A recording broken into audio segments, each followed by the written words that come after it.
여러분이 편리하다고 사용하는 용품 중에는요, 강아지 건강에 오히려 위험하거나 별로 도움이 안 되는 제품들도 있습니다. 저는 수의사 윤쌤이고요. 오늘은요, 저 같은 수의사가 추천하지 않는 강아지 용품을 한번 소개해 드려 보도록 하겠습니다. 첫 번째는요, 초크체인입니다. 산책 시 사용해서는 안 되는 물건이라고 생각합니다. 힘이 좋은 대형견에게 종종 사용하는 초크체인은요, 산책 시 크고 힘이 센 강아지를 효과적으로 제압하기 위해 고안된 물건이나 통제를 가장한 일 수도 있다는 생각을 합니다. 일단 즐거워야 할 산책에서요, 줄을 당겨 목을 졸라가며 통제해야 한다는 발상 자체가 잘못된 생각이고요. 또한 목이 졸리게 되면요, 강아지는 더욱더 흥분 상태가 되기 때문에 오히려 통제에 점점 더 안 좋아지게 되어서 그 효과마저 사실상 무의미한 그런 물건입니다. 산책은 어떤 경우에도 절대 즐거워야 하며 힘싸움으로는요, 절대 즐거운 산책이 되지 않습니다. 젠틀 리더나 앞꼬리 하네스 같은 효과적인 대체 수단이 충분히 있는 상황에서 굳이 초크 체인을 사용하는 것은요, 의미도 그 효과도 없다고 생각합니다. 두 번째는 자동줄. 우선 대부분의 자동줄은요, 4m 이상으로 너무 깁니다. 2022년에 개정된 현행법상 강아지는 산책 시 반드시 줄을 매야만 하고요, 줄의 길이는요 2m를 넘어서는 절대 안 됩니다. 즉 2m 이상의 줄은요, 과태료의 대상이 되는 겁니다. 그리고 줄을 길게 늘려 산책하는 건 역시요, 그리 권장하는 산책 방법 역시 아닙니다. 힘을 줘서 당기면은요, 줄이 늘어난다는 것을 알게 된 강아지는요, 항시 줄을 당기려고 힘을 써가며 산책을 다니게 되는 겁니다. 당연히 여러분의 옆에서 여유 있게 산책하는 모습은요, 앞으로도 보기는 힘들어질 것입니다. 산책은요, 여러분이 줄을 당기지 않아도 강아지가 여러분과 보조를 맞추며 항시 여러분의 옆에서 떨어지지 않는 것이 즐거운 산책입니다. 자동줄은요, 그 근본부터가 강아지가 줄을 당기며 산책을 다닐 수밖에 없게 설계된 잘못된 산책줄이라고 개인적으로 생각합니다. 그리고 세 번째는요, 지짐 방지기. 전기 충격 방식이나 진동형 혹은 스프레이형도 있는데요, 모두 목에 걸어서 짖을 때 성대의 진동을 감지하고요, 강아지에게 전기 충격을 준다거나 진동이나 혹은 스프레이 분사로 강아지를 놀라게 해서 짖음을 방지하는 그런 원리의 장치입니다. 일단 이런 물건이 확대냐 아니냐의 논란을 떠나서요, 그 효과 자체가 별로 없습니다. 목에 걸어주면요, 그때만 강아지가 조용해질 뿐입니다. 짖으면 자신에게 안 좋은 일이 생긴다는 것을 금방 학습하기 때문에 목에 채워주면은요, 안 짖습니다. 하지만은요, 언제까지 강아지의 본능을 억제할 수 있는 걸까요? 이건 마치 우리 사람이요, 말만 하면 따귀를 때린다거나 말만 하면 소리를 질러 말을 못하게 하는 것 같은 것일 것입니다. 짖는다는 행위는요, 강아지에게 본능 행동이고요, 본능을 계속 억제당한 강아지는요, 결국은 행동학적 문제가 생기게 되고요, 이것이 더욱더 큰 문제를 유발할 수 있습니다. 이런 본능 행동인 짖기는요, 훈련이나 교육도 중요하지만요, 그보다 더 근본적으로 짖는 원인을 찾고 원인을 제거하는 짖을 만한 환경에 노출을 안 시키는 것이 유일한 해결책입니다. 짖는 강아지에 대한 대처 방법은요, 제 다른 영상 속에 소개되어 있으니까 그것을 참고하시면 좋을 듯 합니다.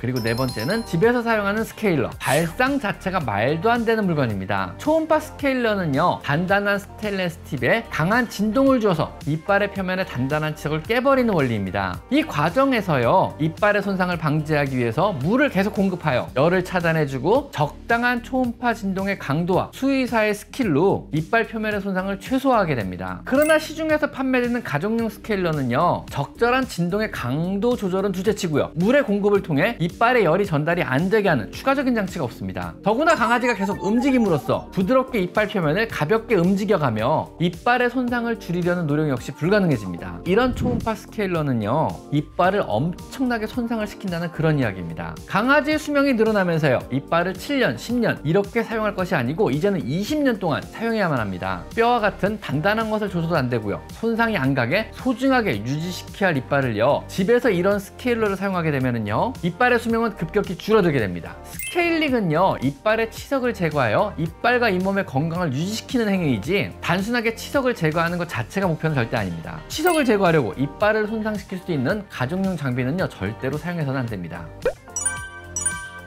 그리고 다섯 번째는요, 쇠구슬이 달린 급수기. 대표적인 강아지의 확대 기구의 일종이 아닐까 하고 생각합니다. 사람에게는 편리합니다. 물을 얼마나 먹었나 알기도 쉽고요, 물을 잘 흘리지도 않게 되며 물의 공급도 역시 깔끔합니다. 하지만 혀를 대고 구슬을 밀어 굴려야 물이 방울방울 나오는 이런 물의 공급 형태는요, 마치 목이 말라 죽겠는데 방울방울 나오는 수도꼭지에 입을 대고 있어야만 물을 마실 수밖에 없는 구조에 가깝습니다. 근본적으로요, 충분한 물을 먹지 못하게 되어 강아지는요, 만성 탈수에 시달릴 가능성마저 높습니다. 강아지는요, 항시 충분한 신선한 물과 물과 또 영양이 풍부한 사료에 접근이 가능해야만 합니다. 이건 강아지 복지의 가장 기본적인 사항입니다. 쇠구슬 급수기는요, 강아지가 물을 마실 때 상당한 제한을 주게 됩니다. 이런 급수장치는요, 실험실에서 수백 마리의 쥐를 사육하며 통제할 때 사용하는 방식이지 사랑하는데 가족에게 사용할 수 있는 물건은 절대 아닙니다. 비록 좀 흘리더라도 세라믹 소재로 된 큰 그릇에 충분한 물을 담아주세요.